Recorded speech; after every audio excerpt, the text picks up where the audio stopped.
Good morning students. आज हम लोग हमारी जनरल साइंस के अंतर्गत जो हमारी प्रयोगशाला है उसके बारे में हम पढ़ लेते हैं, जिसके अंतर्गत हमने जो है हमारी प्रयोगशाला में क्या क्या उपकरण होते हैं उनके बारे में पढ़ा, प्रयोगशाला में किस प्रकार से कार्य करना चाहिए उसके बारे में पढ़ा, विज्ञान विषय के अंतर्गत प्रयोगशाला का क्या महत्व है उसके बारे में हमने जानकारी ली। अब हम बात करते हैं कि जब हम विद्यार्थियों को प्रयोगशाला के अंतर्गत ले जाते हैं या प्रयोगशाला में कोई भी कार्य विज्ञान से संबंधित करवाया जाता है तो उस समय प्रयोगशाला में क्या क्या सावधानियां रखनी चाहिए जिससे कि विद्यार्थियों को जो है कोई नुकसान ना हो तथा प्रयोगशाला में जिस कार्य के लिए वह गए हैं उस शिक्षण को फिर प्राप्त कर सके। अब देखिए, जब हम विद्यार्थियों को जो है प्रयोगशाला में किसी प्रयोग के लिए लेकर के जाते हैं तो वहाँ उन्हें बहुत सी सावधानियां रखनी पड़ती है ताकि वहाँ पर जो भी कार्य किया जा रहा है उसे वे सावधानी पूर्वक कर सके तथा बहुत सी बातें जो होती है उनका ध्यान रखते हुए उस प्रयोगशाला में अपने कार्य को संपन्न कर सके। तो आज का हमारा टॉपिक है, आज हम जो पढ़ेंगे उसके अंतर्गत हम पढ़ेंगे कि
या फिर उन्हें बता देना चाहिए तथा प्रयोगशाला के अंतर्गत है जो उन नियमों को चिपकाना चाहिए ताकि विद्यार्थी प्रयोगशाला के अंतर्गत जो है कोई भी असावधानी ना बरते। अब देखिए, आपने देखा होगा कि प्रयोगशाला के अंतर्गत जब हम जाते हैं तो वहाँ पे हम देखते हैं कि कुछ नियम होते हैं कि किसी भी जो बर्तन है उसको किस प्रकार, किसी भी बीकर है उसे किस तरीके से लेना है, या फिर आपको कोई भी जो वहाँ पे वस्तु है या उत्पाद है उसे चखना नहीं है, सूंघना नहीं है। तो इस प्रकार के कुछ नियम होते हैं प्रयोगशाला के, जिन्हें प्रयोगशाला के अंतर्गत लगा देना चाहिए या फिर विद्यार्थी को बता देना चाहिए। फिर हमारा फोर्थ पॉइंट आता है इसी के अंतर्गत प्रयोगशाला में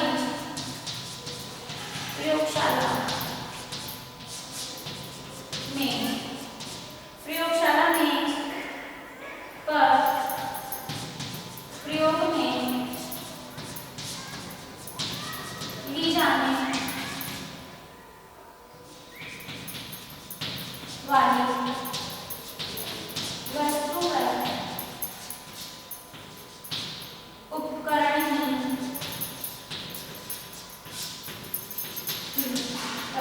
अब देखिए, बात करते हैं जब हम प्रयोग करते हैं तो प्रयोगशाला के अंतर्गत जो है कार्य मेज होती है, जिसके अंतर्गत जब हम कोई भी विषय वस्तु या किसी भी प्रकरण पर प्रयोग करते हैं तो उस स्थान पे केवल उस प्रकरण या उस विषय वस्तु से संबंधित ही वस्तु का उपकरण उस पर रखने चाहिए, अनावश्यक रूप से उपकरण नहीं रखने चाहिए, क्योंकि जो चीज उस विषय वस्तु को समझने या समझाने के लिए आवश्यक है तथा प्रयोग में सहायक है, केवल उन्हीं वस्तुओं को हमें प्रयोगशाला के अंतर्गत हमारी कार्य मेज पे रखना चाहिए ताकि हमें प्रयोग करने में आसानी हो सके तथा उसे हम शीघ्र से शीघ्र कर सके। तो हमारा इस पॉइंट का अर्थ यहाँ पे यह है कि जो भी विषय वस्तु, जो भी प्रकरण जिसका प्रयोग कर रहे हो उससे संबंधित ही जो भी सामग्री है या उपकरण है उन्हें ही जो है मेज पर कार्य के लिए रखें। फिर हमारा फिफ्थ पॉइंट इसके अंतर्गत आता है, हमारा फिफ्थ पॉइंट है प्रयोग करते समय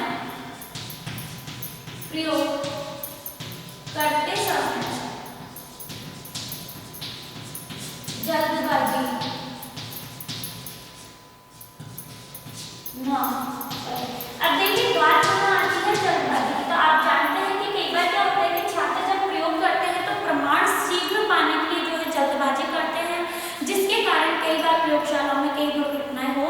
सकती हैं। तो देखिए, यहाँ के विद्यार्थियों को समझाना चाहिए कि आपको आराम से तथा धीरे धीरे अपने प्रयोग को करना है, किसी भी प्रयोग को करते समय जल्दबाजी न करें तथा प्रत्येक सामग्री को ध्यानपूर्वक उठाएं तथा उस सामग्री का यूज करें। फिर हमारा सिक्स्थ पॉइंट आता है, सिक्स्थ पॉइंट के अंतर्गत हमारा आता है आकस्मिक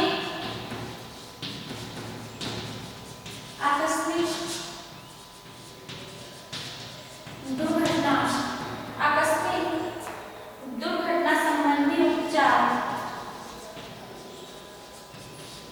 संबंधी उपचार के बारे में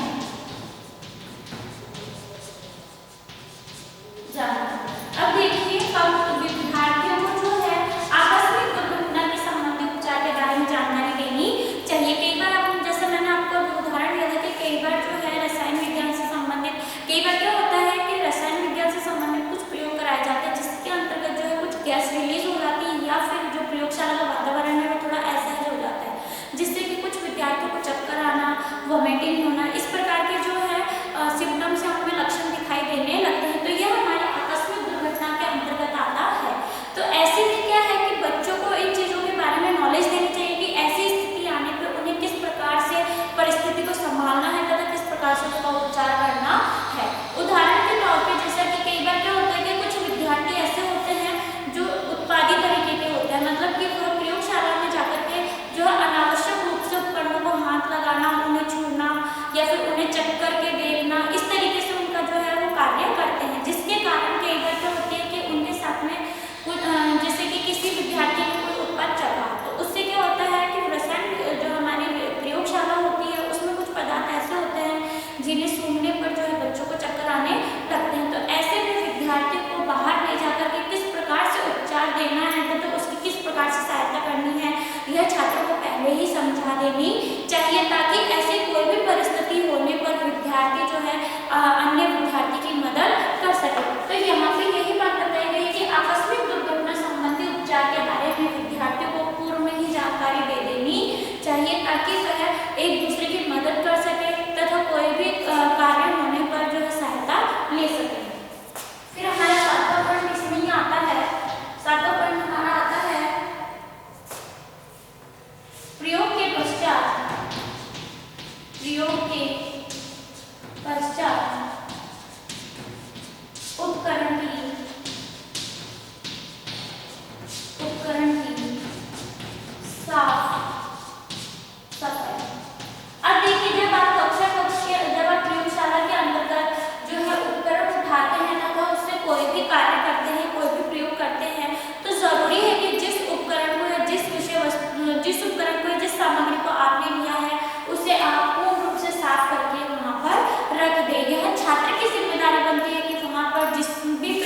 विद्युत संबंधी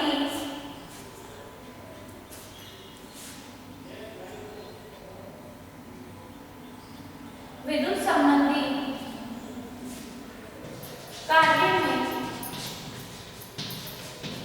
शिक्षक की सहायता। अब देखिए,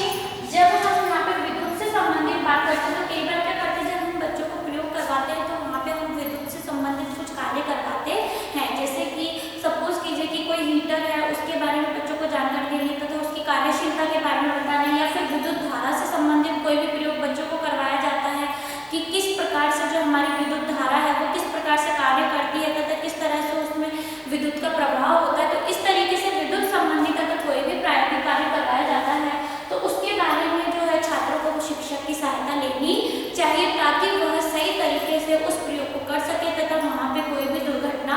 ना हो तथा उसके बारे में वो जानकारी प्राप्त कर सके। तो देखिए, जब विद्यार्थियों को विद्युत से संबंधित कोई भी प्रायोगिक कार्य करवाया जाता है, जैसे कि कई बार आपने देखा होगा कि बच्चों से मॉडल बनवाया जाता है, उसके अंतर्गत जो है विद्युत धारा का प्रभाव किस तरीके से होता है, या फिर हमारे घर में जो विद्युत धारा होती है वो किस प्रकार से कार्य करती है, उसके बारे में बच्चों को प्रायोगिक तौर पर जब शिक्षक द्वारा समझाया जाता है तो ऐसे प्रयोगों में जो है छात्रों को शिक्षक की सहायता लेनी चाहिए। तथा ये भी ध्यान रखना चाहिए कि अगर वह किसी कार्य को कर रहे तो वह पूर्ण जानकारी लेकर के सावधानी पूर्वक उस कार्य को करे। फिर हमारा अगला पॉइंट आता है शिक्षक के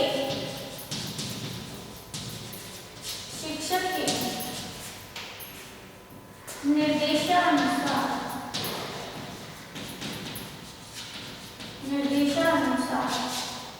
प्रयोग कार्य करना। अब देखिए, हमारा अगला पॉइंट जो है शिक्षक के निर्देशानुसार प्रयोग कार्य करना। जब विद्यार्थियों को प्रयोगशाला में जब प्रायोगिक कार्य करवाया जाता है तो उसमें जरूरी है कि वो शिक्षक के समस्त निर्देशों को ध्यान में रखें कि किस प्रकार से उन्हें जो है प्रायोगिक कार्य करना है तथा किस तरीके से उन्हें उस प्रायोगिक कार्य को पूर्ण रूप से करना है। इन सभी बातों का उसे ध्यान रखना चाहिए। अर्थात छात्रों को जरूरी है कि जब वह कोई भी प्रायोगिक कार्य करते हैं तो उसके अंतर्गत वह शिक्षक के समस्त दिए गए निर्देशों को सावधानी पूर्वक सुने तथा उन निर्देशों का पालन करते हुए जो है प्रायोगिक कार्य को करें। तो यहाँ पे आज हमने देखा कि जब हम बच्चों को या विद्यार्थियों को प्रयोगशाला के अंतर्गत ले जाते हैं तो उस समय हमें किन किन सावधानियों का ध्यान रखना चाहिए जिससे कि विद्यार्थी द्वारा किया गया प्रायोगिक कार्य पूर्ण रूप से सफल हो सके तथा उन्हें कोई भी दुर्घटना या फिर उनके द्वारा कोई भी दुर्घटना घटित ना हो। इस चीज का हमें बहुत विशेष तौर पे ध्यान रखना चाहिए। अब देखिए, हम बात करते हैं कि कई बार क्या होता है कि जब विद्यार्थियों को प्रयोगशाला के अंतर्गत ले जाते हैं तो कुछ असावधानियों के कारण विद्यार्थियों द्वारा जो है प्रयोगशाला में कई दुर्घटना हो जाती है। तो विद्यार्थियों को इन असावधानियों से बचाने के लिए जो है कुछ नियम बनाए जाते हैं जिसके बारे में शिक्षक द्वारा उन्हें अवगत करवाया जाता है, ताकि विद्यार्थी प्रयोगशाला के अंतर्गत अपने प्रायोगिक कार्य को सफलतापूर्वक कर सके तथा इन बातों को ध्यान में रखते हुए वो अपने प्रायोगिक कार्यों को कर सके। तो आज का अपना गृह कार्य है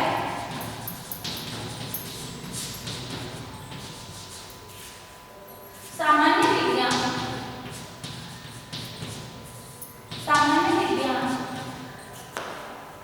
प्रयोगशाला में